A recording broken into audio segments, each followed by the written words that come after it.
Fellas, it's content week, baby. Usually, we do some sort of old people draft reviews, and you should all be looking forward to that. But before we get into that, I just want to set the record, okay? These are the objective power rankings. This is the order in which the coaches will be ranked at the end of the season. If you look at their final scores, the people in the beginning will have 0 wins and the lowest differential, and vice versa for the end. You cannot argue with these. They have been verified via a ultra scientific method that I have used that you cannot argue with. Let's get into it. I'm sorry to inform you, but our worst performing coach this season will be none other than Sam X, the New York Ninetales. Unfortunately, Daddy is right, and this is the worst team in the league. Sam will be surprised at this because I did help him. I gave him some recommendations on picks, but no matter what I did, nothing could save this team from its flaws. However, there are some pros. Even the worst team in the league is not that bad. Starting with the Firewater Grass core is proven, and, he has speed control theoretically with booster Sandy Shocks and unburdened Grassy Seed Hitmonlee. The problem is, like in Chocolate Rain, I lean away from the mic in order to burp. Oh, guys, look, it's a microphone. Can you see? Can you see it in my tiny little circle? I'm down here, by the way. I'm down on the bottom right. My roommate let me borrow his microphone. He's such a sweetheart. Samax has been known to say that real synergy is not as important, is more important than type synergy. And yet, what is Samax's team if not type synergy the team? Think about that. The Trick Room matchup here might be the worst team in a Trick Room in the league. I mean, what do you even do? Haunter is your Trick Room guy, and then you have Scraggy. Sam himself admits that this is a problem. And let's not forget how many monotype Pokemon are on this team. Inteleon and Melodic have the same type. Magby, Hitmonlee, more like Shitmonlee, Florges and Rillaboom are all monotypes. And when you're going to Terra, you want to have a second stab type. This team really lacks offensive output. It has theoretical defensive tools, but not enough offense or speed control to take advantage of it. And only Melodic really has recovery that you want to be clicking. Overall, I'm sorry, Samuel Anthony, but this is the worst team in the league. Moving on. Number 31, Newcomer Vihan. Congratulations, you're not last. Let's look at the pros, of course. First of all, we'll go through this structure. Roaring Moon, as I had last season, weak to fairy types, but Scizor is a great way to kill those fairy types. You've got lots of support Pokemon here. You've got Torracat, Pikachu, Furret, Misdreavus. Ogerpon can also be support as well. So you've got lots of ways to support this Ogerpon, Roaring Moon, and Torracat.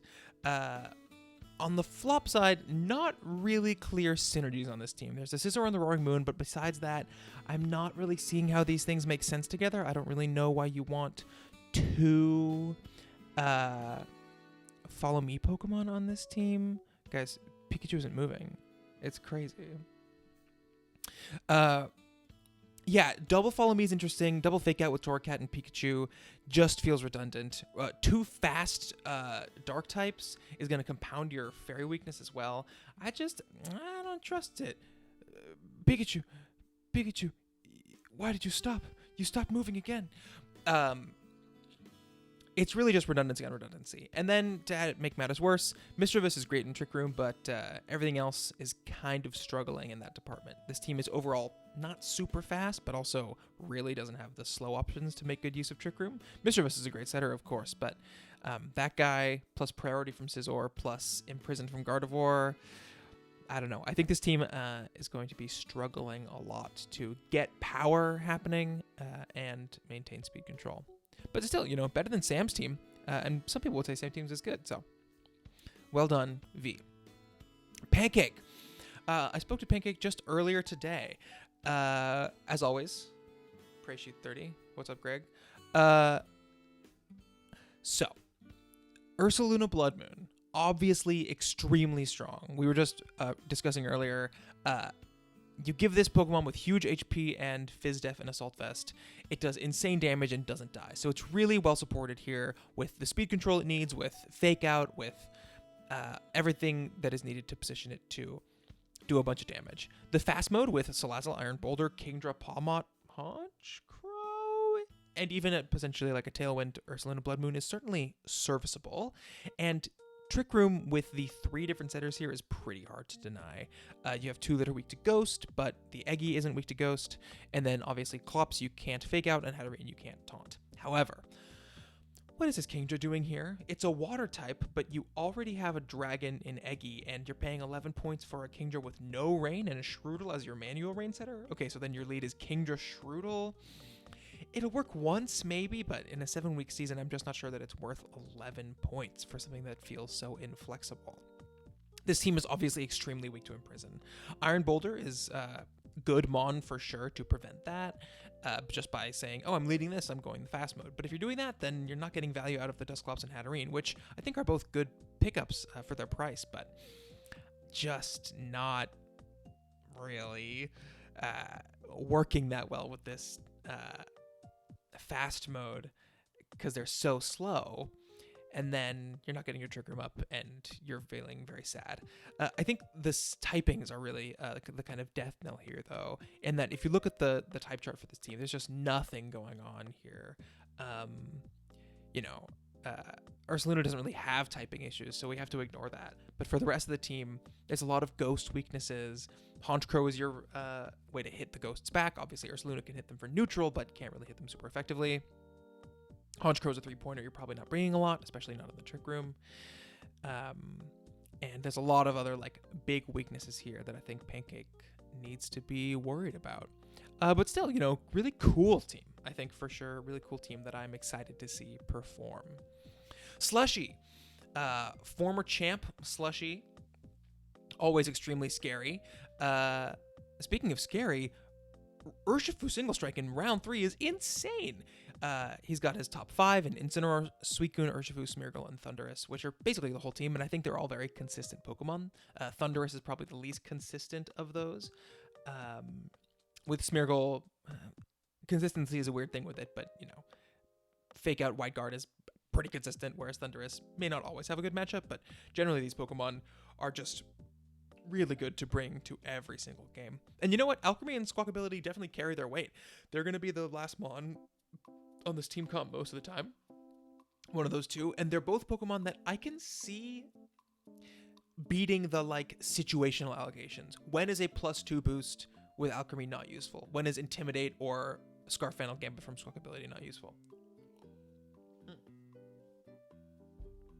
On the flip side, you got 6 Pokemon. You're,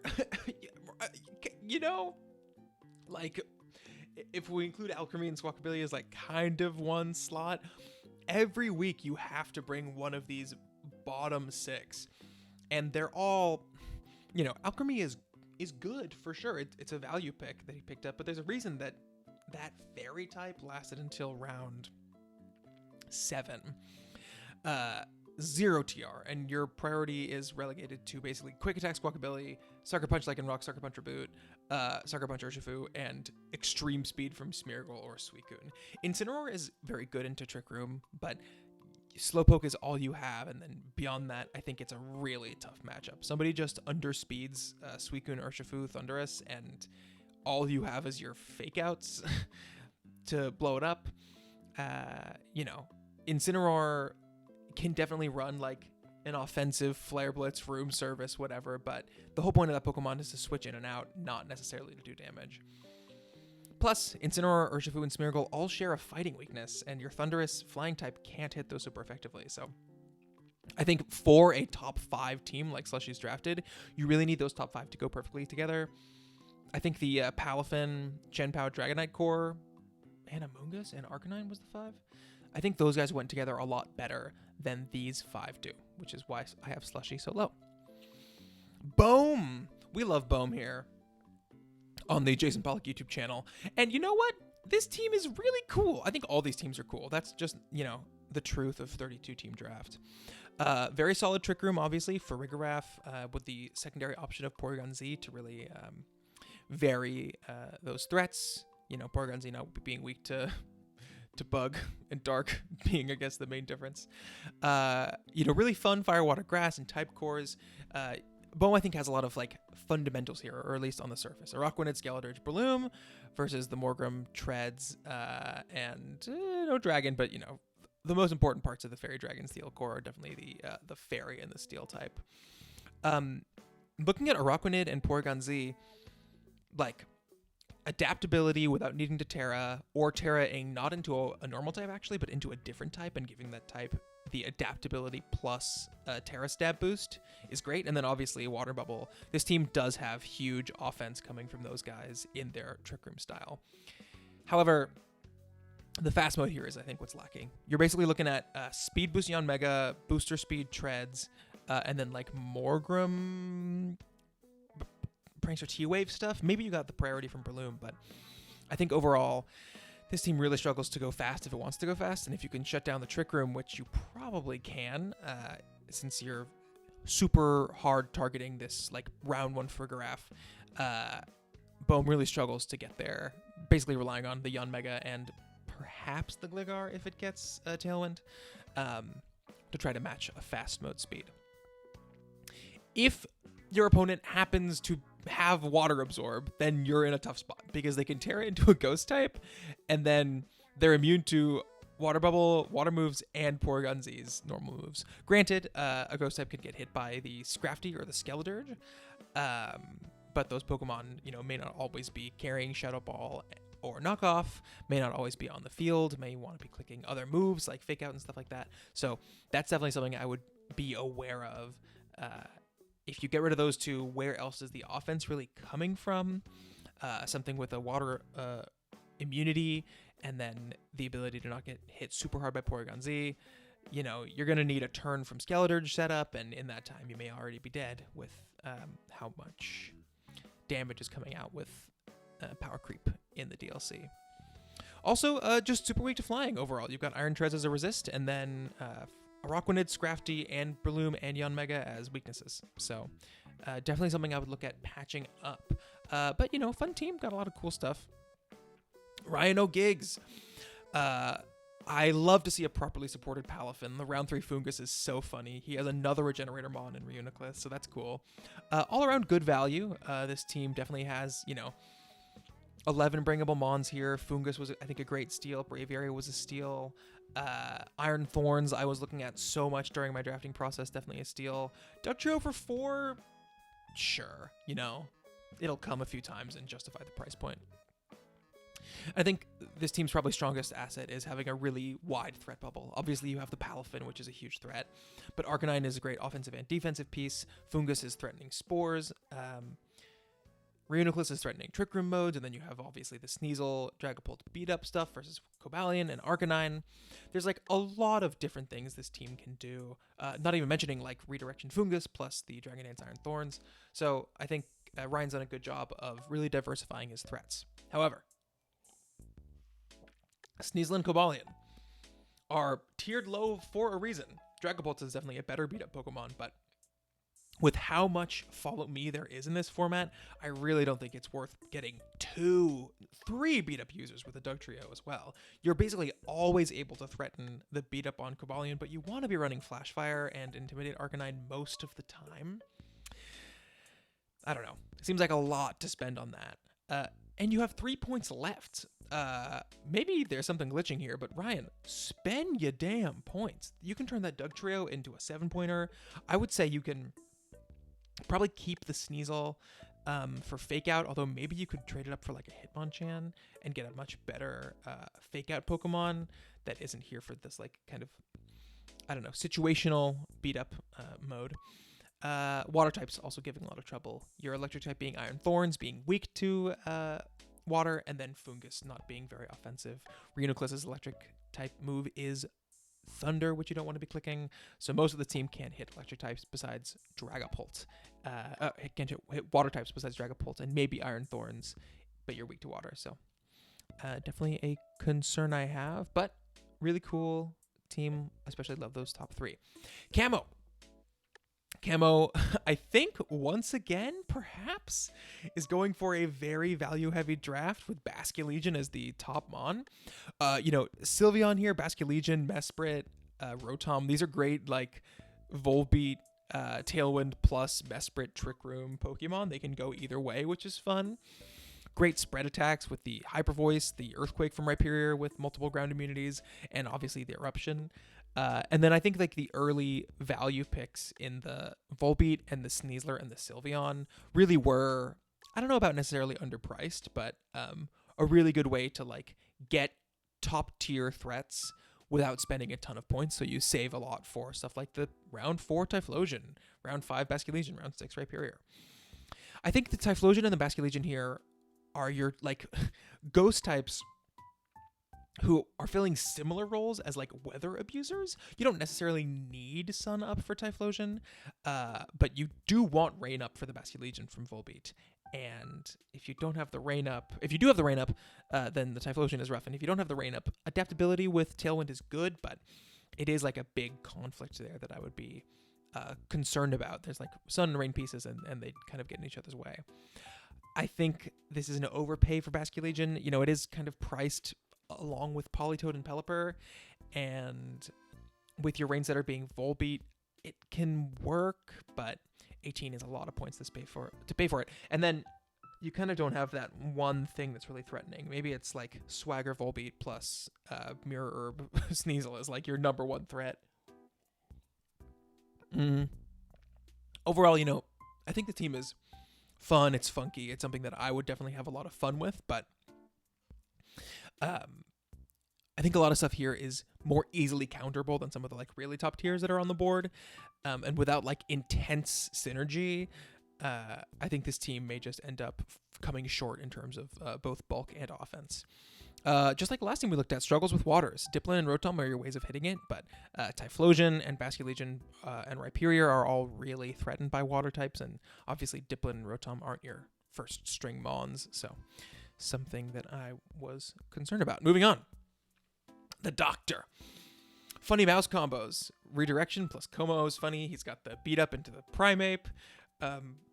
Excuse me. You know, I think this is a good Mousehold team. It needs to have Annihilate on it to be a great Mousehold team. But, you know, there's lots of setup here to definitely take advantage of it. Unpredictable mix attackers. Komodo, Empoleon, Electros, Uxie, and Komodo. I already said Komodo. These are all mixed attackers, which means when you're facing James, you're not going to know how a lot of these Pokemon are going to be attacking. Of course, Empoleon leans special, but I think that is an interesting way to build out a team. He still has high base stats. He still has strong offensive numbers with stuff like the Population Bomb and the Ursaluna, and even the Delphox and the Dodrio. But those guys that I mentioned before, having that versatility means James can really play his team a lot of different ways and catch the opponents off guard. Triple Trick Room for Ursaluna. Trevenant, Uxie, and Delphox. You know, Imprison would be tough, but this is definitely not a team you just bring Imprison versus, especially with stuff like Final Gambit Primeape as a threat, and the Mousehold just KOing a lot of stuff through Sash. And so you can potentially lead something like Uxie plus Trevenant or something like that, and then they can't taunt both of your Pokemon. They can't fake out either if it's Cloak Uxie. I think it's pretty easy to get Trick Room up and then potentially use like a base 95, which would be fast in Trick Room, aka slow. U-turn out to get an Ursaluna for free, get in that Flame Warp and go to town.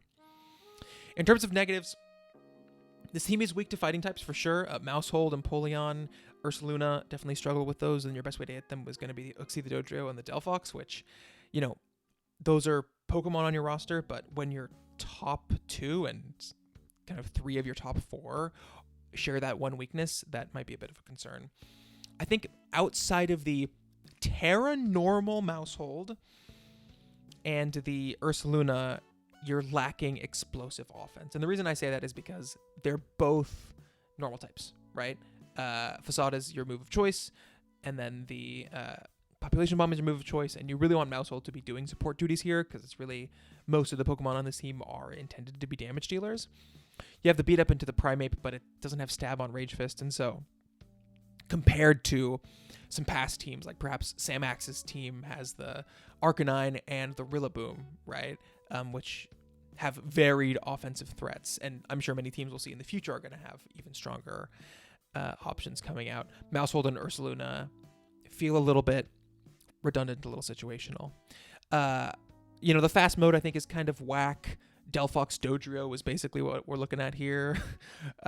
Very like James to draft that kind of thing. Maushold as well being not the slowest thing in the world, but I don't know. Pretty tricky into, steel types besides the Delphox, which wall one of Delphox's stabs as well. So lacks longevity in the faster mode. Struggles versus ghost types as well. Those are going to be coming. You're going to see Terra Ghost for the Maushold. You're going to see that for the Facade coming out from Ursaluna. But that's going to also wall the Dodrio. That's going to wall Primeape. And that's going to wall fighting moves from Komodo. Pardus. I spoke to Pardus a little bit about their team. I think this team is really cool.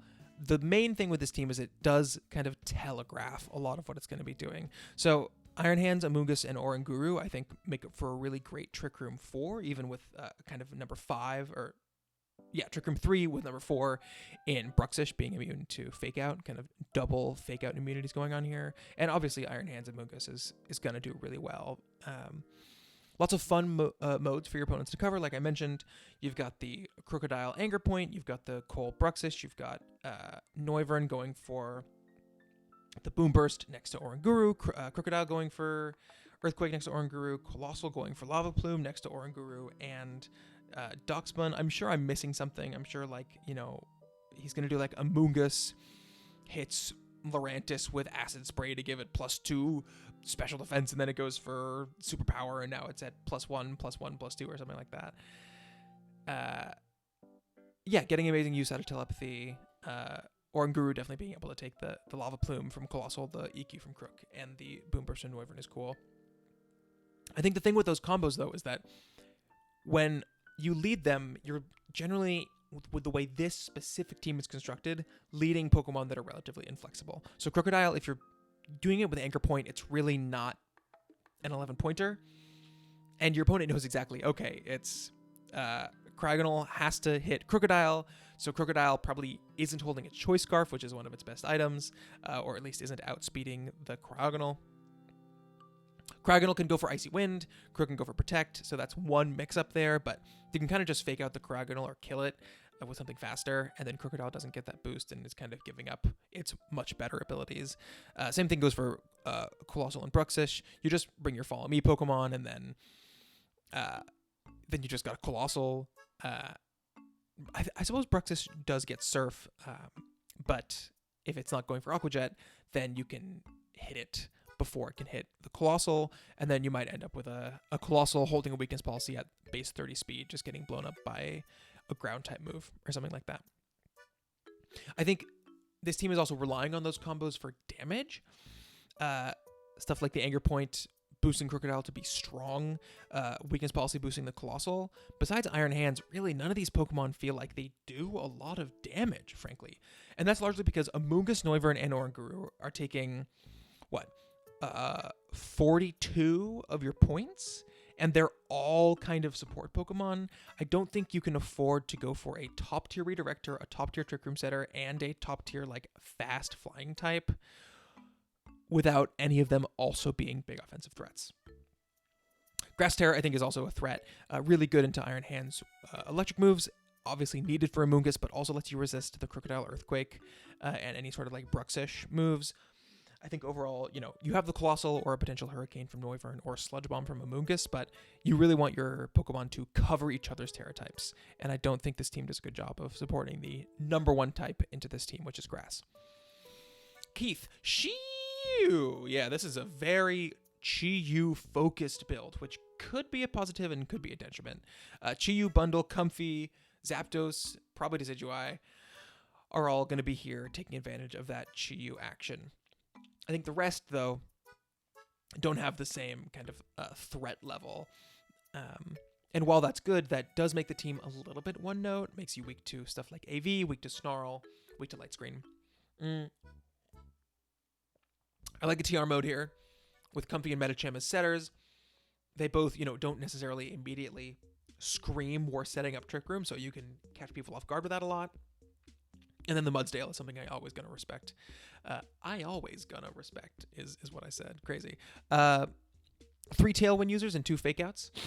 We got the Comfy, the Zapdos, and the Decidueye, so lots of different ways to get the speed control in addition to the Iron Bundle Icy Wind. Fake Out for Metacham and Berserker. I think those are both good value picks to control the board. However, in terms of the details of this team, I think it does in some ways fall apart. We've got Bundle, who's really fast, and then Priority from Comfy, and then Zapdos and Chi-Yu are tied at 100, and it goes down from there. So I think with a team that's this offensive with something like Chi-Yu, you want Tailwind as a premium number one thing, maybe a little faster than Comfy or Zapdos, to really zoom through, get those specs Chi-Yu heat waves coming out without being able to get damaged first and messed up. I think the synergy is kind of funky. There's redundancy here with Metacham and Berserker. Besides the Chi-Yu stuff, I'm not really seeing how a lot of these pieces fit together. So there is like role redundancy, as I mentioned. Berserker, is a great mon, but really likes to go with a steel type. So you're doing like maybe Terra Steel Mudsdale with Heavy Slam. I'm not sure. Comfy, you can activate a weakness policy on Mudsdale and give it a stamina boost. I don't know. Feels like there's a lot of pieces here that would love to be paired with a certain other thing. Maybe Zapdos with a better Disquake. And that other thing just isn't here. In terms of feeling a bit checkboxy, that's me kind of saying, like, this Berserker is here to be a steel type and a Fake Out, which is not a bad thing. Those are both really important things to have, but you already have Fake Out in Metacham, and as a steel type, it's not really very bulky, and so I'm not sure it's really needed here. That 6 points could have been spent on maybe something like, even like a Pyroar. Maybe that wouldn't be good, but something, that's a little faster than the Comfy and the Zapdos, that fits between Chi-Yu and Bundle to really take advantage of Chi-Yu's Beads of Ruin. Moving on to Ferrat. I love this team aesthetically, and like I've drafted all these Pokemon and loved every single one, perhaps besides Haxorus. Dookie Doo-Doo Mon. Great value.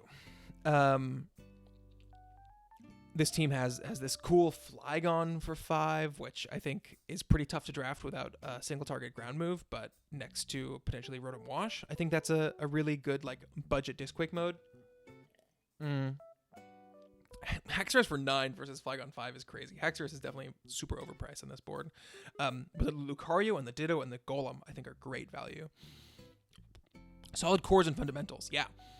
Fire, Water, Grass, Fairy, Dragon, Steel, like super clear what Ferrat was going for here. This is a very safe draft, and it all fits together well. I think this team is hard to like instantly be like, oh, you get rolled by this thing, because the pieces do support each other well. I think Ferrat drafted not to lose. This is very much like a kind of team that I might have drafted earlier on in my career, and Ferrat is, I think, much more experienced with Draft League even than I am after my 100 seasons or whatever, because I think Ferrat has done more than that. But I think this is definitely a team that there's very few things that it's like, oh, you lose to this, right? There's all kinds of like defensive options and ways to pressure things in weird ways. And,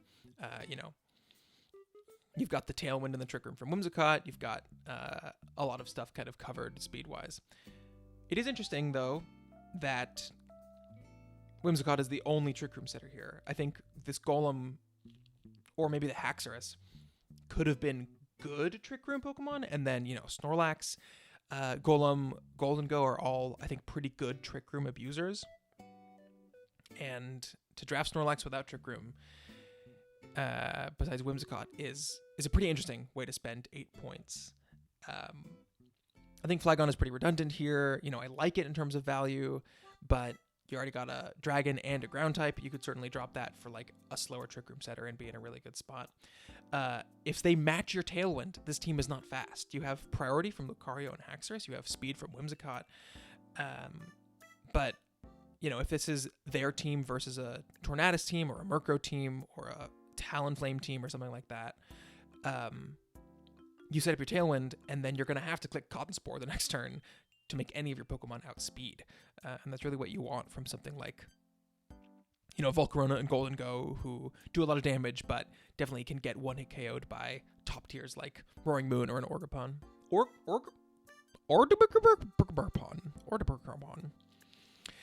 No Fake Out. Interesting to me that this team came together with all of these different boxes checked. Prankster Tailwind, Trick Room, Strong Spread Attackers, Firewater Grass, Disquake, and yet there's a Ditto, but there's no Fake Out user. Barf. What a silly team here. You know, we're getting into the second, third, approaching the midway point. And I think Barf's team is very interesting, and I really don't like to underrate his teams because it's not that he's a good coach, which he is, but it's more so that he's proven to me that these teams that maybe don't make that much sense on paper, when you take the pieces individually and really look at them, you can see how they fit together. This team has very diverse offensive threats. Almost everything on this team is doing offensive stuff besides Klefki, right? And then the Tailwind from Jugulus. So you've got Fire moves from Entei, Fighting moves from Mian Xiao, Dark moves from Jugulus, Ground and Ice moves from Mamo, Electric and Grass moves from Rotom, and then like normal moves and coverage from Dunsparce. All these are like offensive threats I really respect, and even the like Golem Boom I respect as well. So many different things you have to contend with in prepping for this team, and I think that's what Braff does well in his drafting. Very solid speed control. You got the Jugulus and the Klefki. You got the Scarf E-Web, Rotom-Mow. And then you got priority from Entei, and even the Prankster T-Wave from Klefki. I think I did kind of say that already. Oh, and then of course the Trick Room from Hatchrim and Klefki, and the Tailwind can also come out from Dunsparce even. So yeah, very well done in terms of speed control. Braff. Roll compression I think is something really awesome here. This Klefki is both a Prankster screens guy and a Trick Room setter and a Fairy and a Steel type, which is important for a lot of offensive matchups. Jugulus is a great damage dealer, a great fast attacker, and Trick Room setter. Entei is doing great offense, can do stuff like Wisp, Snarl, but can also just do Terra Normal, Choice Band, Extreme Speed. Mian Xiao is obviously a great offensive Pokemon that's also a supporter. I think that's a clear theme here with Pokemon that can do both support and offense. I think this team is quite reliant on priority in terms of negatives. Mamo, Klefki, Mian Xiao, and Entei all really do want priority coming out, and so something like a Dazzling or a Queenly Majesty or a Psychic Train could spell trouble for a lot of these Pokemon. The slow mode, you've got the Hatchrim, which is good, and the Klefki, but in terms of actually having a good slow mode, Mamo, Golem, the Dunsparce is what we're looking at in terms of attackers, and Mamo just isn't slow enough to really get there, while the other guys are, situational. Overly physical, your special attackers are going to be Jugulus and Rotom, whereas your physical attackers, Entei, Mian Xiao, Mamoswine, Golem. Oftentimes you want a Dunsparce to be running Hyperdrill as well.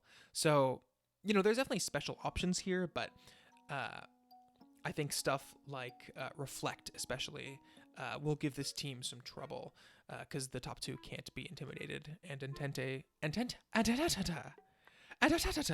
can't be burned.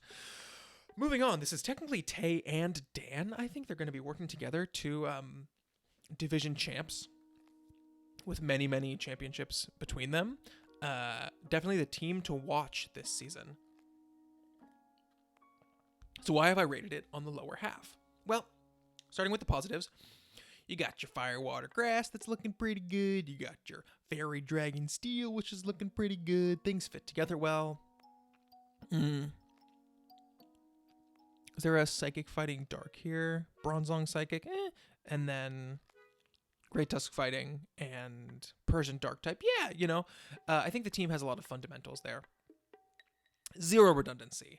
Everything here, I think, fulfills a totally different purpose, with maybe the single exception of or a Choreo and Rabombi kind of doing similar things, but truly like, Bolt and Tusk are two very differently performing top tiers.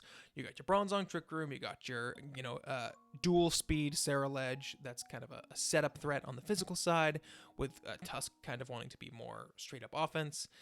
Tailwind from B, bulky Water Vaporeon, bulky Pivot Persian, Trick Room Sweeper, Arboliva, Redirection Sentret, Oricorio as mentioned with the Dancer stuff, and then Cloth is fulfilling the role of good 1-point Pokemon.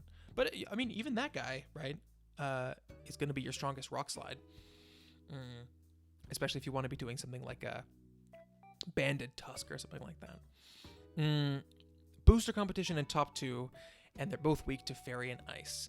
So only one of Raging Bolt and Tusk can run that item. Now, of course, Bolt and Tusk can also run stuff like Life Orb, Assault Vest, but I think they both want to run Booster a lot of the time, especially in draft, just having the ability to change up moves, to not immediately,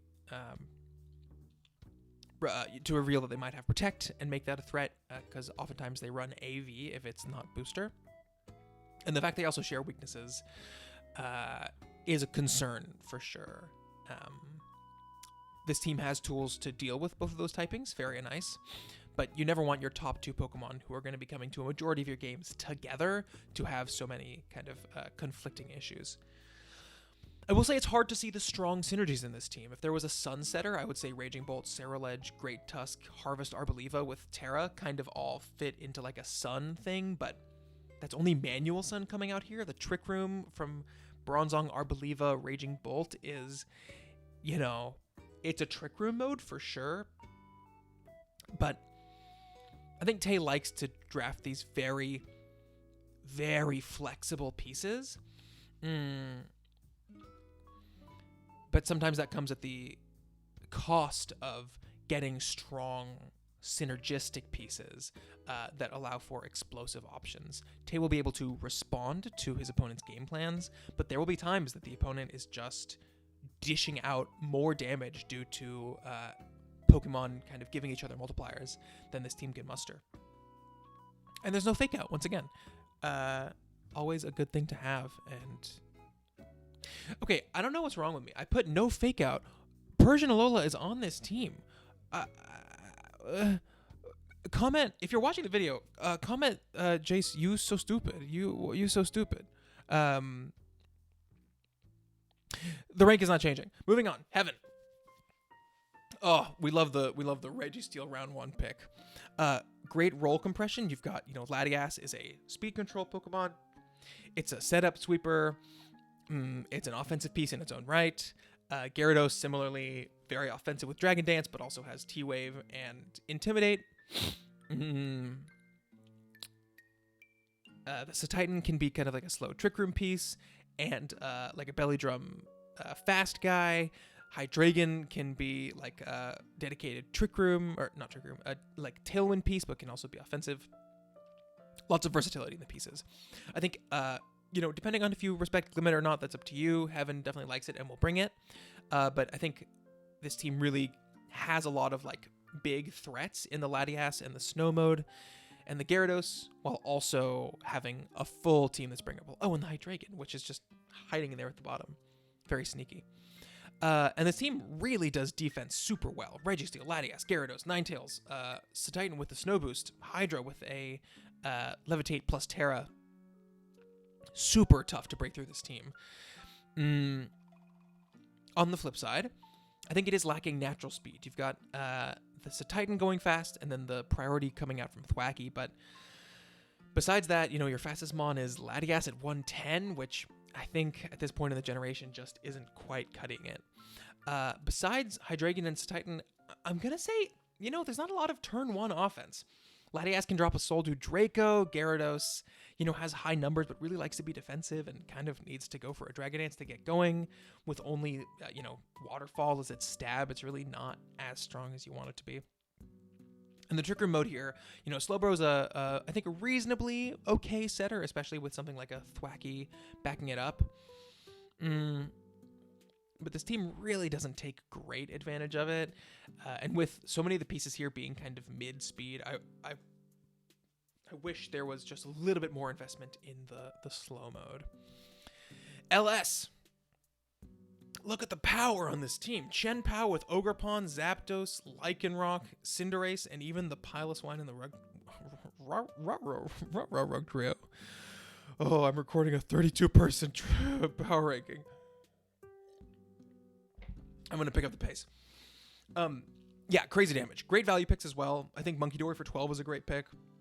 I think Lycanroc and Magneton were, super smart to pick up early. The Mismagius as well. My friend Matt really respects that mon a lot. These top 4 hit everything besides electric types. Just great dual-typed Pokemon that are dishing out crazy damage. Chen Pao, Ogerpon, Zapdos, and Cinderace. Between their stabs, if you include Cinderace's Libero options as stab options, you hit every single Pokemon in the game for super effective damage besides electric types, which you can hit with Terra Blast Ground, of course, or stomping from Ogerpon or Zapdos, or obviously the Piloswine.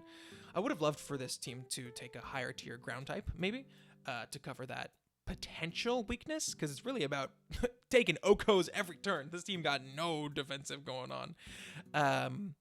The speed control, though, leaves something to be desired. You've got Monkey Dory Fake Out is definitely something to consider. Trick Room coming out from Mismagius. This team is not doing Trick Room at all. The DR matchup is tough. And then Tailwind from Zapdos at 100 base speed, not the fastest. Scarf, E-Web from Magneton, definitely an option. Icy Wind, Chen Pao is probably going to come here. For stuff like Cornerstone, Chen Pao, Cinderace, I think you really do want a top-tier Tailwind setter to go along with them. And I think there were some options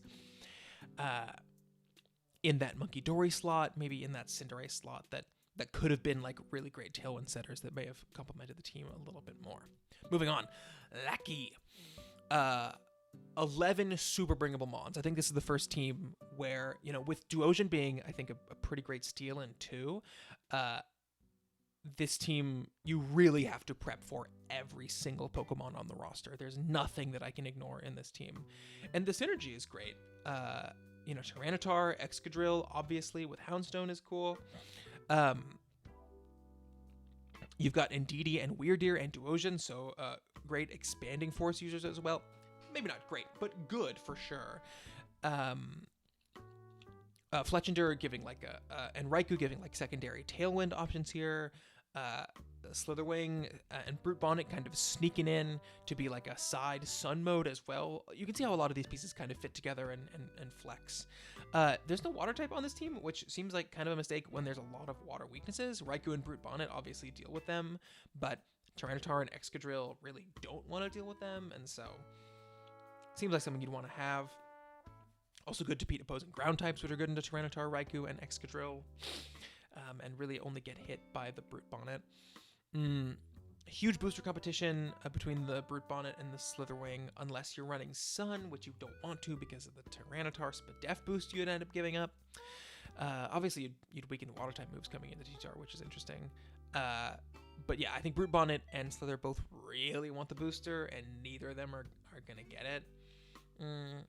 Although Slitherwing is only 8 points, so that's not that big of a deal. No true top threat. I think this is a great example of a very wide team that has a huge threat bubble.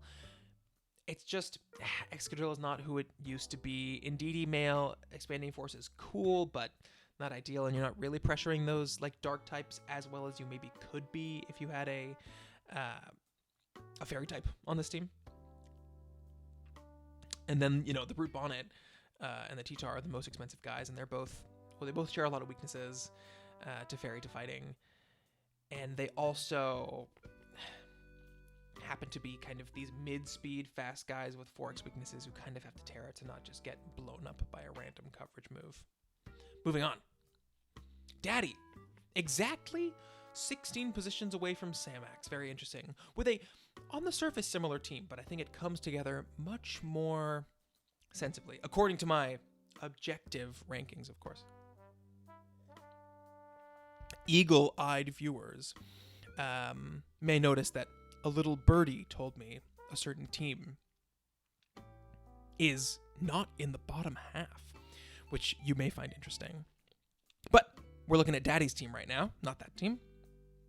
respectable speed modes. You got a reasonable Trick Room with Dusk Noir. You've got a reasonable Tailwind with Vivillon. Usually I would say that's a pretty mediocre Tailwind setter, but Regieleki Electro Web is the real fast mode. And after one Electro Web, Aleki is guaranteed outspeeding every single Pokemon in Tailwind and can get off a second Electro Web to reset the speeds to neutral.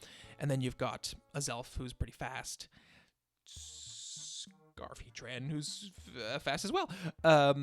Obviously great type cores. You've got a Fire, Water, Grass, and a Fairy Dragon Steel among your first 3 picks. But you also have, I think, a cool Fighting Psychic type, Fighting Psychic Ghost, which is kind of a core situation going on there. And Electric is, I think, the most important type to complement the Fire, Water, Grass core. The attackers have diverse attacks, and the supports have diverse support. What I mean by that is Hitmontop is both doing Fake Out and Wide Guard and Intimidate. Dusknoir is doing Frisk and Helping Hand and Trick Room. Vivillon is doing Sleep Powder, Rage Powder, Tailwind, and Friend Guard, right? So your supports can kind of come and really do their job as a supporter. Heatran, Primarina, Hydrapple all have very good coverage. And so they work really well as attackers because they can oftentimes lock into their really strong moves like a Specs Primarina Hyper Voice or a Heatran Heat Wave, but they can also run a lot of coverage options, as well as even the Technician Hitmontop, to really dish out a lot of damage. Similarly to Sam's team, we're going to throw the same criticism out. Type synergy is not the same thing as real synergy. Heatran, Primarina, and Hydrapple kind of cover each other well. I mean, they do. But the point of these cores is kind of as a general guideline for how to get Pokemon that work well together. And I don't know if they all work together, if they're all special attackers, and if they're all kind of in the same speed area, and if they're kind of relying on spread moves, at least the Prim and the Heatran and the Aleki, so you end up being a little weak to Wide Guard. The team is extremely special. Aleki wants to be special, and so your physical attackers are Hitmontop, Dusknoir, and Greedent and Cranidos. And a Zelf, if you're going to go boom, which, you know, those are good options, but your top guys for sure are all special, and so you're going to be weak to stuff like AV, Light Screen, and Snarl. Ghost and Psy Spam are tough without a Dark type, and Heatran is a good bulky steal for something like Psy Spam, but besides that, I think you're going to end up with a lot of tricky situations, maybe relying on this Meowth to do defensive things, maybe relying on Terra Dark, or potentially bringing Greedent and really centering it versus any offensive Dark types. Or maybe you just bring Terra Normal Extreme Speed Regieleki, who knows? Into the top half. Into the top half? Daddy was the beginning of the top half. Red Jolteon, just watched your draft review. Very excited that you're making YouTube videos, Red Jolteon. I hope that continues. Getting insight onto your play and team building will be very valuable for myself and for anyone who's new to the game to see our reigning champion. Flutter. 11 bringable Mons, even with a 27-pointer. I said it. This is one of the wider teams in the league, and he's got 27-point Flutter main. Compact side modes. That's stuff like the Scovillain's Sun. That's stuff like Moltres, Garchomp going for Earthquake. That's stuff like Ambipom beat up Virizion. Dragonance for Alligator with redirection from Scovillain. They're all like, you know, fun little side things that you do have to be aware of because they can totally sweep you while also preparing for Garchomp and Fluttermane. I think especially the Sun team aspect is interesting.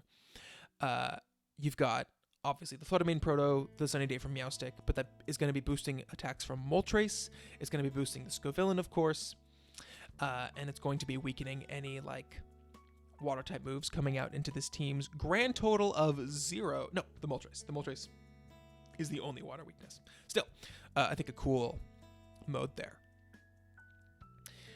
When I say nothing truly explosive, what I mean is no combo that's truly explosive. For example, if this Moltres was a Zapdos, Zapdos and Garchomp would be a great Disquake lead. Fluttermane plus anything is obviously explosive, and especially with Meowstic, Specs, Terra Fairy, Photosynthesis boosted, Dazzling Gleam kills a lot of stuff. But you have Fluttermane out and then Meowstic, and it's pretty easy to just ignore the Meowstic or protect in front of the Fake Out and then focus down the Fluttermane, which you're obviously going to be devoting half of your prep to. Ambipom Virizion, again, not really super explosive. If you can handle Fluttermane, which your whole prep is going to be about, the rest of the team just doesn't have that like big boom thing that really puts on a threat. That's kind of the flip side of having 11 bringable Mons with one of them being a Fluttermane. Trick Room here, I think, is really tricky. You have the Sucker Punch from Bisharp, which I think is important. Aqua Jet from Feraligatr. Redirection is an option. And then obviously Meowstic and Fluttermane have the move, but this team is generally quite fast, and Ampharos is not cutting it in terms of preventing opponents from bringing it.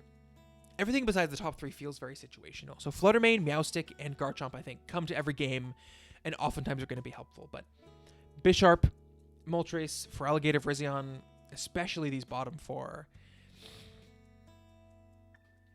I think they're good. I think they're all good Pokemon, but none of them feels like the kind that I want to bring every single week when I'm facing teams that have a bunch of top tiers. And you may end up in these situations where it's like, some of them are good, but it's not enough to make a 6, and then you gotta do like a weird Pokemon with a weird Terra type. Flip side of that, of course, is that, you know, you just bring Fluttermane, Meowstic, Garchomp +1, Terra, whichever has the worst typing matchup, and then you're pretty much in a good spot. Goose! It's getting wet in here. It's rain time. Okay. Getting a lot of value out of this 32-team board is important, and I think Goose has done that exceptionally well. Pelipper's turning these like 8 out of 10 Mons like Salamence and Jolteon and Overqwil and Floatzel into 10 out of 10 huge threats. This team feels like it has 8 first-string players. What I mean by that is Archaludon, Pelipper, Salamence, Overqwil, Floatzel, Sinistcha are all really important pieces. But the Jolteon and the Tinkaton, especially with Tinkaton only having one weakness and Jolteon having Terra Blast, Weather Ball with Water type attack, all these Pokemon feel like they're going to be good in a lot of matchups. This team manages to have bulk, speed, and offense. Archaludon with stamina really bulky. You got the Intimidate from Salamence, Intimidate from Overqwil if you want to run it. Obviously, Floatzel and Jolteon are not super bulky, but the rest of the team like is super strong and bulky Pokemon, especially if, you know, Tinkaton is getting a lot of usage out of the Gigaton Hammer. And Sinistcha, you know, thought of, I think, traditionally as a really bulky Pokemon, has 125 special attack. It is messed up by Prankster Weather. I think on a team like this, you want to have a little bit less reliance on the weather to be good. And, you know, you can run Archaludon and Jolteon and stuff without it, but so many members here really, really want the rain up, and there's no like Prankster here to get it back up if you're facing Prankster Weather. Electric types are tough. Jolteon is an immunity, but there's no ground type here, and they're good into Pelipper. They're you know, reasonable into Mence. They resist the Gigaton Hammer from Tinkaton, and they hit the Floatzel super effectively. Of course, you do have the Sinistcha to redirect them, so, you know, run goggles on your electric types, friends. For 19 points as your number one point value Mon, I don't think Sinistcha is worth it here. It's basically best as like a bulky Trick Room setter and like hospitality guy with like the Matcha Gotcha burning situation. I think it's good here. I just don't think this is the team for it. This feels a little bit like a Tay last round pick up a super expensive Mon kind of situation. It's just that this team is so dedicated to rain that I would rather Sinistcha's points be distributed amongst the bottom 4 to make a core that doesn't have to be in rain, outside of just the one Mon that isn't rain dedicated. Maybe I'm missing something though. J-Star. Okay, so Screamtail here is a pro because Screamtail is obviously very good. I think Screamtail is a Pokemon that in the right hands can be the best Pokemon in draft. Specifically, I think it is good here because this team has 1, 2, 3, 4, 5, 6, 7, 8, 9 beneficiaries of Howl, which I think is one of Screamtail's better moves. It also has a lot of these Pokemon that are very strong and just barely not bulky enough. I think Ogerpon, Tauros, and Iron Moth fall into that category. If Iron Moth Terras, it can definitely take some hits. Straptor, even with the... My God. I'm burping. Straptor with Intimidate even can take a lot of hits. And then you add in the screens from Screentail, and it really gets there to having really solid synergy. Value Hunter Extraordinaire, I've said here. Staraptor for 9 is, I think, really strong. Zoroark, Lycanroc, and Scyther, I think, are all good threats on this team that are going to come a lot and justify their place on the team, while also costing very reasonable price points. I'm calling this boom offense. Iron Moth, Staraptor, Lycanroc, Zoroark, Ogerpon, even Tauros have really big numbers and multipliers that allow this team to do a lot of damage while also having good defenses. Absolutely perplexing pick priority. This just kind of means I get it. I get that the team works well together, especially with Screamtail being the ultimate Gloomon, but what were you thinking each round? I guess you were thinking Grass type Ogerpon is a good hold down the team thing, encourage Defiant by going a lot of physical mons, Fire Water Grass kind of thing. But after that, I'm just okay, Staraptor is the next pick. I guess it's Tailwind, but it's not the best Tailwind. Final Gambit, I'm not sure. You want strong Brave Birds. Raichu, Zoroark, Lycanroc all feel I don't know. J-Star, forgive me, because this isn't that much of a negative. It's just I don't see the synergy beyond Screamtail and basic type cores, basically. And why you prioritize these picks over a lot of the things that you happen to be missing from the draft, such as a ground type or a steel type. Bit too physical, as mentioned, leans physically besides the Iron Moth, basically, and maybe a special Raichu or something. But that does, get you your Defiant proc, so not the end of the world. I would not call this a bulky team. Screamtail is going to be extremely bulky, and you have double Intimidate, and you're setting up the screens, but a lot of these guys, even behind screens and Intimidate, are still getting one-hit KO'd. We are moving. Toxic. Watched your draft review today as well. It's a big draft review day. Excellent speed control with the Illumise and the Slowking and the E-Webs from Rotom Heat. Super threatening top 4 backs, Clef, Spectre, and Illumise I think is super duper clever just to nail down your speed control and your support and then get 2 huge attackers on opposite sides of the physical special spectrum. It's not a spectrum, it's a binary. Physical or special, you only get one. And the Trick Room I think is quite good here. Donphan, Dragalge I think are solid budget options. Clef and Slowking as well. Great into the Trick Room. Kind of a lot of monotypes. This team just doesn't have that many types on it total. I think dual types are just really good in the Terra era, and with Clefable, Spectre, Illumise, Persian, Donphan, Gogoat, and Quilava all being monotype Pokemon, it feels like a kind of intangible thing, but when you get into the games, I think you'll feel how, you Terra them, and then they only have 2 offensive stabs. Their typings really are not going to have any multiplicative benefits going on, and you just miss out on a lot of typings, such as a Steel type, which would be really, really nice with Excalibur and Clefable. I'm sorry you don't have a Steel type. I think that would have been a better thing to pick instead of Persian here. You could have had a Hitmonchan, for example, which was still on the board when you picked Persian and had some kind of Steel type. Speed falls off a cliff after Spectre and Persian. Those are fast. Scarf Rotom is fast, Excalibur is meh, and the rest is quite slow, which means you have good Trick Room and good Tailwind abuse, but you're going to be facing a lot of people matching Tailwind, and then if Spectre isn't positioned well, or if it gets KO'd early, even though you have Trick Room up, or Tailwind up, you're still going to be in a slightly tough spot. Moving on, Fire Falls. My friend. What an interesting team. Maybe the most interesting team that's been drafted because it is truly unconventional. He was kind of joking about this, but there's no water type or fire type on this team. Which I have noted down here at the bottom. Type chart must look whack. But I think the important thing is that this team has a ton of ways to win games, and that's ultimately all that matters. Super wide threat bubble is that, right? You got Bulk Up Ape getting locked in with Goth, or potentially Nasty Plot Tailwind Moltres locking opponents in with Goth. Those guys are just going to be able to sweep through. You've got the Wheezing and the Slacking. You've got Murkrow Brambleghast, but you've got Murkrow plus all the like offensive guys at the top. It can just be Final Gambit Annihilate plus Goth, setting Trick Room.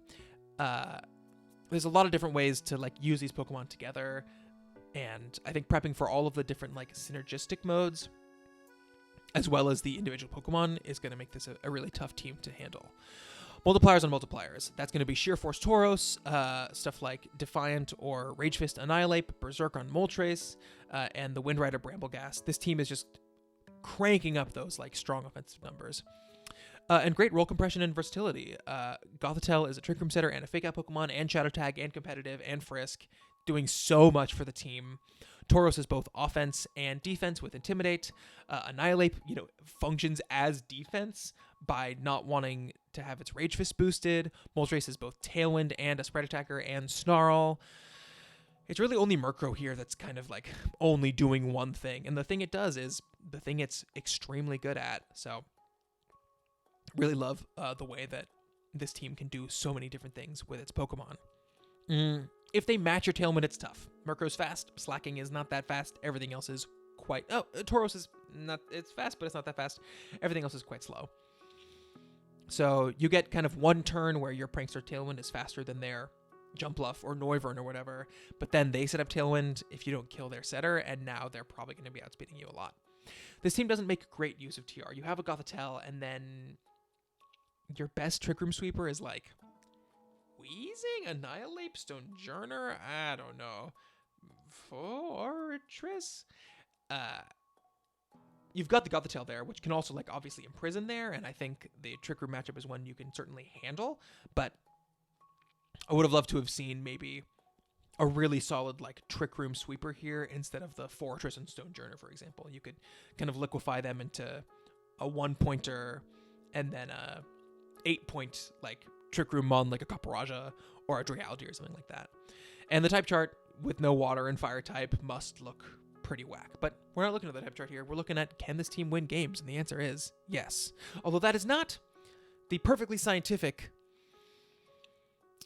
rule that we're following here in our teams, in our order construction. And you'll see very soon the way I ranked all of these teams. I think you'll notice that it's quite perfectly scientific. Moving on to our top 10.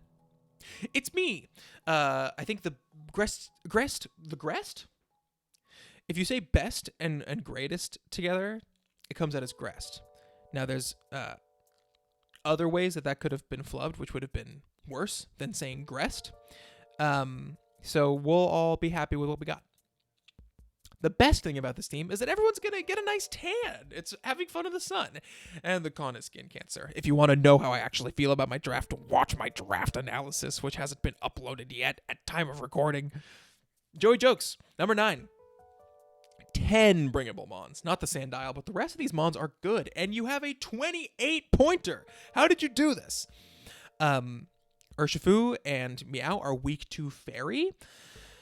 But the Chandelure, the Slowking, and the Revavroom, I think, cover those fairy types well. I think this team has a bunch of cool little, I call them secret modes. I don't know why I said that. Meowscarada plus Tauros has the Anger Point. Slowking and Beartick, obviously you set up the Sun. Is there another one that I was thinking of? Oh, Meowscarada, Goodra with the Petal Blizzard plus Sap Sipper. Yeah, and then obviously like you got your little compact Trick Room stuff with Carbink, Slowking, and potentially like Beartick down there.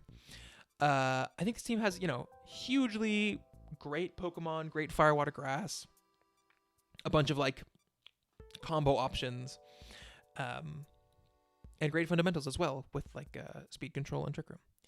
The team is a bit weak to Electric and Flying. Urshifu, Torn, and Meow both have weaknesses to those, with only of the top 3, Meow resisting that. And then if you keep going down, Shandy doesn't resist either. Slowking doesn't resist either. Revavroom resists Flying. Tauros is weak to Flying. Goodra resists Electric, but isn't a Flying resist. So I would, look out for those 2 typings, specifically offensively. I think this team leans a bit too physical, and without any Defiant, it is going to be a bit weak to Intimidate. So we're going to see Clear Amulet on the Beartick maybe, but then Tauros, Revavroom, and Meowscarada are going to get intimidated. You do have 2 different guaranteed crit moves, which is crazy, with the Meow and the Urshifu. So Intimidate isn't that bad, but I think the Will-O-Wisp could also be an issue. But overall, what a strong team with Urshifu and Meow. I think complementing each other really well, along with the Shanty, with great Tailwind support and Trick Room support. Moving on. Electric, my friend. Very, very, very funky team. Perhaps the most funky team in the draft, but I think also the most offensive team in the league. Look at this. Landorus, Weavile, Valiant, Toxtricity, Charizard, Crawdaunt, Dreadnought in Rain, because this is a Rain team, and Serena. I mean, just insane, all of the different stuff you have to prepare for. This team can probably has a way to one-hit KO every single Pokemon that was drafted, except for, like, the bulkiest of the bulky, except for Ting-Lu, I would say. No? Booster... Moonblast?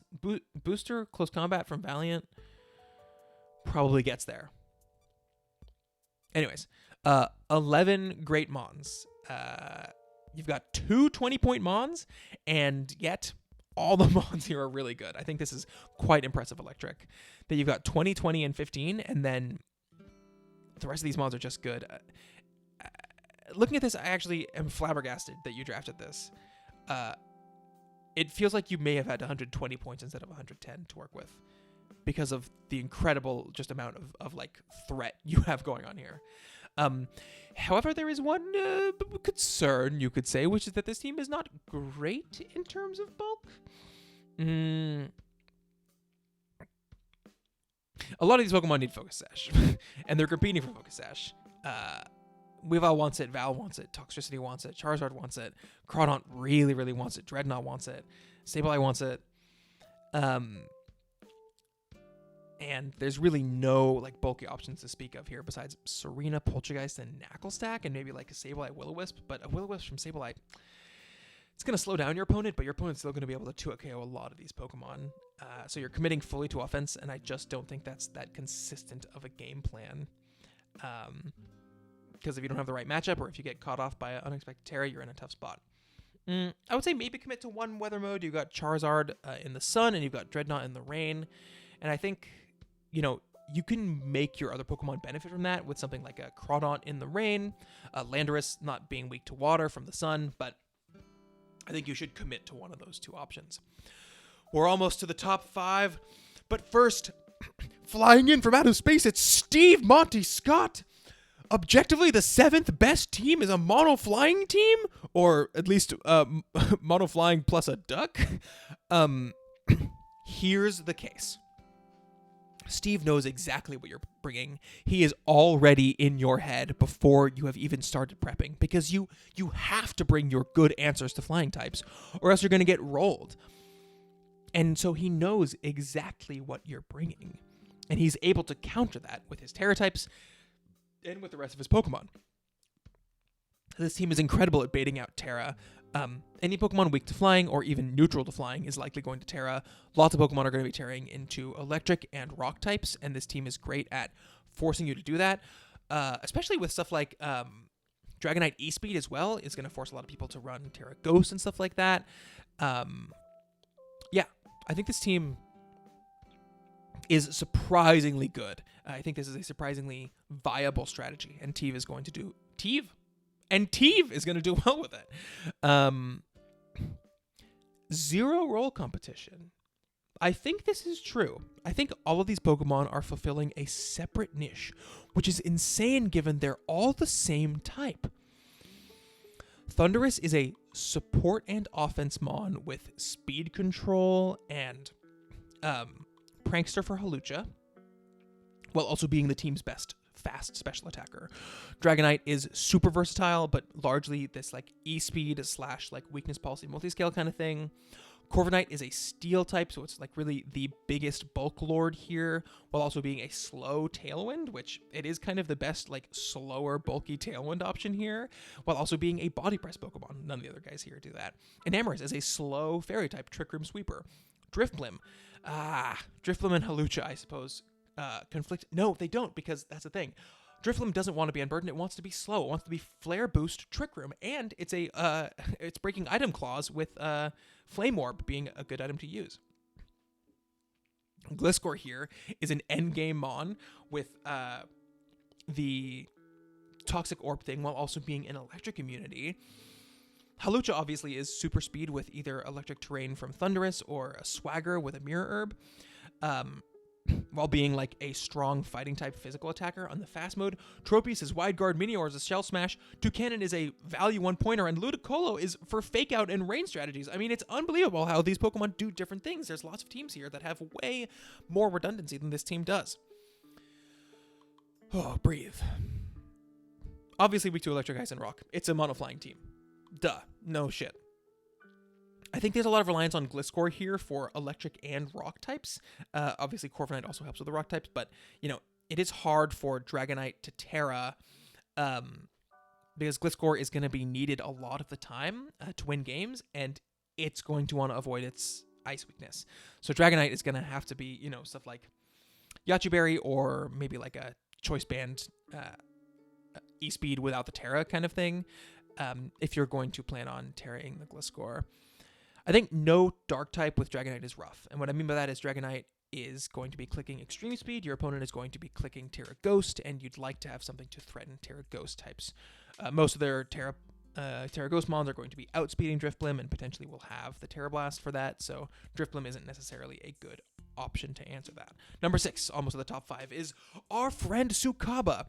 Extreme versatility. This Gouging Fire, this Articuno, this Duraludon, this Grimmsnarl, they're all doing great support and offense stuff. Or in the case of Duraludon, it's like super strong while also being very bulky. Speaking of very bulky, bulk and power is like the name of the game for this team.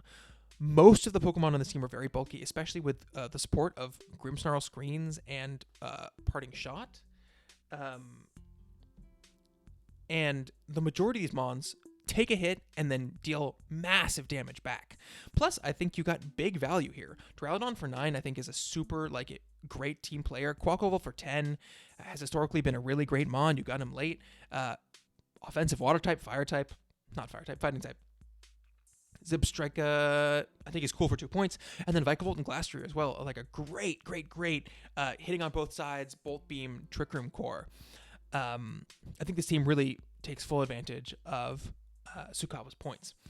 In terms of cons, I think this team does want a grass type to beat water types. You know, Vikavolt is good, but it's not great at doing that, especially, if you're not able to position it right in the slow mode. You want a grass type to have ground resist. You've got the Vikavolt and the Articuno, of course, but hitting ground types, I think, is also relying on Quaquaval as well, which, you never want just one Pokemon to be your only check to a certain typing, in my opinion. I think this team is pretty weak to Fairy. Obviously, you have the Gengar, but your Steel type doesn't resist it. Gengar is very frail, and then your Fire type doesn't resist it either, so you've got a weakness that is shared by the Grimmsnarl and the Quaquaval that is only covered by the Gengar defensively. And I think speed on this team, you got the Prankster T-Wave from Grimmsnarl, but Gouging Fire generally isn't going to be going for the speed booster, and so Gengar is kind of your fastest option, and it's just not that fast. You've got Aqua Step, but I think this team is very likely to get outsped a lot of the time, with your best speed control options being Gengar, Icy Wind, Prankster T-Wave, which is, famously inaccurate and unreliable, and the not super fast Tailwind from Articuno. Top 5, home stretch. Here we go. Poppin'. Yummy sushi. Sushi gets its own bullet point. It is broken. It forces your opponent to bring things. Poppin is a very skilled team builder. He will be able to see that his opponents have Clear Smog, Haze, Skill Swap, whatever, and plan around that with his Dondozo set. Ungodly bulk. Dondozo doesn't even need the Tatsugiri in its mouth to be crazy bulky. Wo-Chien, Pheasantipede, Cresselia, Jesus Christ, those Pokemon are all impossible to kill. Plus Glamora Toxic Spikes. I mean, this is truly an insane team with a little Mingo Psych Up action. With a little fucking Glalie passing Moody boosts to co-star. Insane. I can't believe this team has Glamora, Dondozo, Tatsugiri, Wo-Chien, and Pheasantipity, and then also has Cresselia and great Pokemon in the low tier. It just feels like this team got like an extra bullshit Mon, where every team might have like Glamora, Dondozo, Tatsugiri, Wo-Chien, and then like those top 4 are great, and then a bunch of value picks. This team has a bunch of value picks, but then one of the value picks is Cresselia. This team is lacking a lot of traditional roles, right? Like, there's no fake out here. The tailwind is coming from Pheasantipity and Flamigo.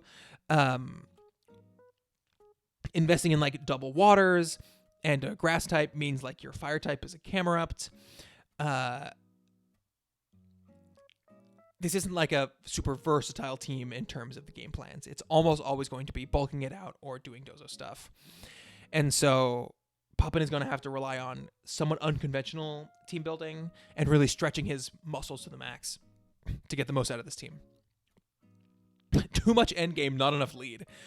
You really don't ever want to lead Dondozo plus Tatsugiri, because those Pokemon rarely break a hole in the team and then go down. They usually win a game after you've cleared their counter. That's been my experience. Cresselia, I think, is a good lead if you want to get up Trick Room. Pheasantipity, Glamora, maybe, but for the most part, these Pokemon really feel like they want to sit in the back. And so I just think fundamentally it's like, who are you leading in any given game? Maybe you're leading Dondozo, but then you're at risk of getting, grass knotted without your Spidef boost. Maybe you're leading Cresselia to get up Trick Room, but then who is really taking advantage of the Trick Room? Maybe you're just going to lead Fez, Wo-Chien, and just right off rip, start firing off like Icy Wind and Leech Seed and stuff like that, but then you're going to have to burn your Terra. Steel types, I think, are tricky. You got Camerupt coming out, but besides that, you're going to need a Heat Wave from Pheasantipity and then Body Press, Earthquake, and Earth Power from Glamora to deal with those guys. If Camerupt isn't positioned well, if it doesn't come to the game. I guess Flamigo also has close combat. But your top 1, 2, 3, 4, 5, 6 just have a lot of moves that are walled by steel types. Number 4. What happened? What happened, man? Where'd the team go? I put the team in a second ago after I updated the Cleaver trade, and then it didn't make it. It didn't make it into the thing. We're so close to done. What happened? What happened? Guys, we can't have this. We need the formatting to be correct. This is what you're here for, right? Oh, isn't that much better?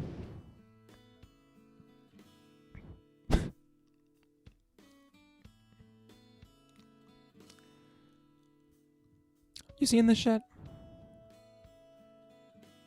All right, so this team is extremely flexible. Unlike a lot of other teams, Colby really isn't relying on super obvious strategies. He doesn't need to have his Torkoal right next to his Walking Wake, for example. But Ogerpon and Azumarill do cover each other well. Gothorita locking his stuff in with a ton of stuff. Perish Trap. The pieces do work together for sure, but they work with each other really well. It's like a bunch of different puzzle pieces that all fit together great.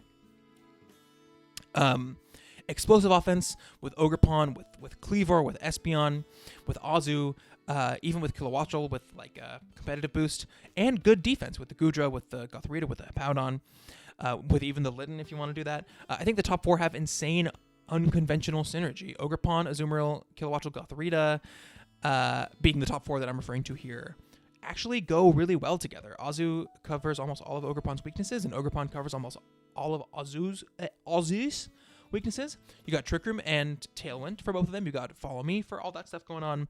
Kilowattrel and Gothorita are both competitive, covering the Intimidate that's good into those guys. Ogerpon redirects any Will-O-Wisps away from Azumarill.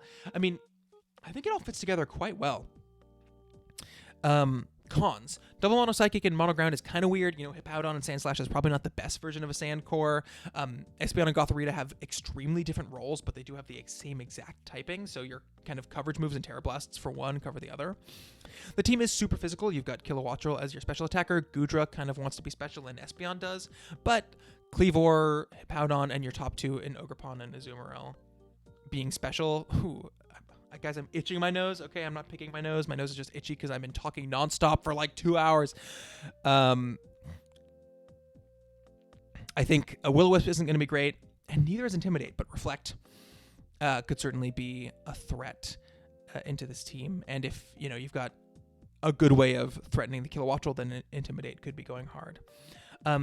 The fast mode is not that fast. Kilowattrel and Ogerpon are fast. Espeon is fast. Cleaver's going to require a Scarf. I think in the era of power creep, it's just not the absolute fastest that it could be to be a top tier, but still a very good team. Congrats on your number 4 placement. Colby, number 3, Ray. Insane threat bubble. Look at all these different Pokemon and all of the stuff they can do. Call you back in 10. Sorry. I'm getting a phone call, everybody. I gotta let Michaela know that I'm recording vid. Excellent Trick Room, obviously. Sorry, Ray. Sorry, everybody watching. If you've been watching for this long, that brief delay of responding to that phone call was not the end of the world. Okay. Latios, Landos, King Gambit, Electrode. Look at all these Pokemon that are so strong and do different things. And I think this team has very little kind of like role redundancy on it. Everything is kind of doing something different, and everything is doing something strong. Prepping for all these different pieces is just really, really tough. The Trick Room is excellent. Porygon, King Gambit, Emboar with Poltergeist and Rabsca as options as well, I think is really great. You've got your Venomoth to redirect. Yeah. Really solid in Trick Room, but has great, versatility to go fast with the Latios and Lando as well. I think the pieces are all working offense and defense. Latios can certainly be an offensive piece with something like a Calm Mind set. It has Recover. Lando obviously has Intimidate. King Gambit's very bulky. Porygon's very bulky. Poltergeist has Strength Sap. Venomoth can put stuff to sleep and redirect. And it has the Shield Dust? No. It does have Shield Dust. It has Wonder Skin. It has Tinted Lens. Wonder Skin, Tinted Lens. I think it has Shield Dust. All of your Pokemon have great, roll compression, right? Lando is super strong and defensive. King Gambit, same thing. So being able to do both at the same time is crazy. No Fake Out on this team, I think, is a con. It's a little thing, but it would be great to help Porygon to get up Trick Room without having to rely on Venomoth redirecting away the Taunt. A Grass type with Taunt would be able to shut down the Trick Room setup pretty easily. Team is pretty slow outside of Electrode. Latios is fast, obviously. Lando's really not that fast at this point in the generation. Poltergeist requires the +2 to be fast. Electrode is obviously super fast, but it's not that good. It's 5 points for a reason. I believe it has Electro Web now, which is great. But this team definitely would love to have something like an Inteleon or something that's fast and strong. I think this team needs to be creative with Porygon 2 to get value. The Trick Room is good, but I think Porygon needs to do a little bit more than that, and I'm just not 100% seeing why Porygon 2 is the fit here. Feels like maybe it doesn't have to be top-tier Trick Room Sweeper, King Gambit, top-tier Trick Room Setter, Porygon 2, and then the rest of the team being in this kind of weird middle area. But I think that's kind of always true about Porygon 2. I think Porygon 2 has some very specific synergies, but other than that, you do have to be creative with it, which makes it a very risky, I think, 18-point pick. But Ray is a grand champion, so he will likely be able to do it. Purple Rain at number 2. Can you guess who's number 1? Do you remember? I'll give you a little hint. Our number 1 coach has drafted at least one of the Pokemon that is currently on your screen before in VBL. Very cool team. Tinglu, incredible Pokemon. Got the Orthworm to support it. All 11 of these Pokemon want to come. Your cheapest mon is 5 points, and you've still got 22-point Tinglu. How does he do it? Folks? Trick Room is so good with Slowbro, with Ting Lu, with Granbull, with Bellybolt, with Orthworm, with Appleton. I love it. Unbreakable bulk with the Ting Lu and all these physical attackers. Not really weakening any special attackers too bad on this team. Great speed control with Slowbro and Talonflame, and good offense. We'll get there. Not the most offensive, but pretty solid offense with just bulk and speed really taken care of well. I think this team probably wants one bigger special attacker over Bellybolt and Slowbro. Those are both good special attackers. Samurott can also be a good special attacker, as can Appleton. But I think it would be kind of better to have maybe one Mon that's really threatening as a special attacker. For example, when I drafted Ting Lu, I had a Sylveon, which I think this team lacks that one guy to force your opponents not to bring just exclusively counterplay for your physical defensive Pokemon, because I can kind of just focus on burning the Passimian or otherwise intimidating this team, and then Bellybolt, Slowbro, and Appleton are not going to like super threaten my max physically bulk invested Pokemon. Orthworm is a little interesting here. This is tiny nitpicks for a number 2 pick. Shedtail is cool, but I don't really see who you're passing it to. Swords Dance, Decidueye, or Samurott, maybe. There's not like a Dragon Dance option here, which would be a great thing to pair with Shedtail. And then I think this team, it doesn't have the most offensive prowess. I think you'll notice that there's a trend in this ranking, as maybe a little spoiler for our completely objective rankings, is that offense is pretty important. But this team managed to get a really high ranking without having extremely explosive offense because it has such incredible defense, while still having, I think, good offense. The Samurott is strong. The Orthworm with Body Press is strong. Passimian, if it gets a Defiant boost, is strong and has 120 base power, 120 base attack. Ting Lu and Metagross are obviously very strong as well. Just doesn't have anything like a Roaring Moon or a Chen Pao or something that would be kind of doing the crazy damage you may want from this team. And our number 1 team is actually none other than the first pick overall in the draft, Tuxmux. This team somehow manages to be top heavy and wide at the same time. With the Torn and the Regidrago, the Typhlosion feels like a top tier, and yet look at all of the versatility on this team.